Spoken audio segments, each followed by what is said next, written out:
Футболист Антуан Гризманн, нападающий мадридского «Атлетико» и сборной Франции, в составе которой он в прошлом году стал чемпионом мира, перешел в Барселону.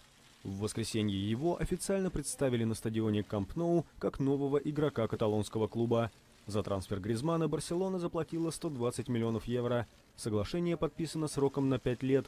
По его условиям, 28-летний игрок получит в общей сложности 105 миллионов евро.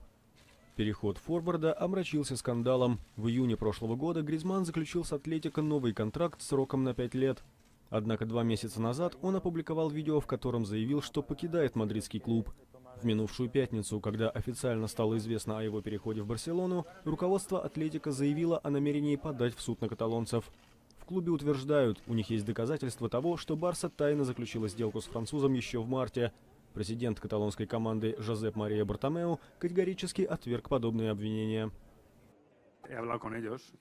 Я говорил с «Атлетико», не думаю, что у них есть какие-либо доказательства, потому что их и не может быть. Я понимаю, что «Атлетико» просто защищает свои интересы, так же, как и мы. Посмотрим, как это будет развиваться. Не думаю, что нас ждет что-то новое. Как я уже говорил, мы связались с людьми Антуана уже после того, как он записал то видео, то есть в конце мая. А значит, об апреле или марте речи быть не может. Гризманн считается одним из наиболее талантливых нападающих десятилетия. В течение последних 5 сезонов он выступал в мадридском «Атлетико», одном из главных соперников Барселоны в чемпионате Испании. За этот клуб он провел 257 матчей, в которых забил 133 мяча.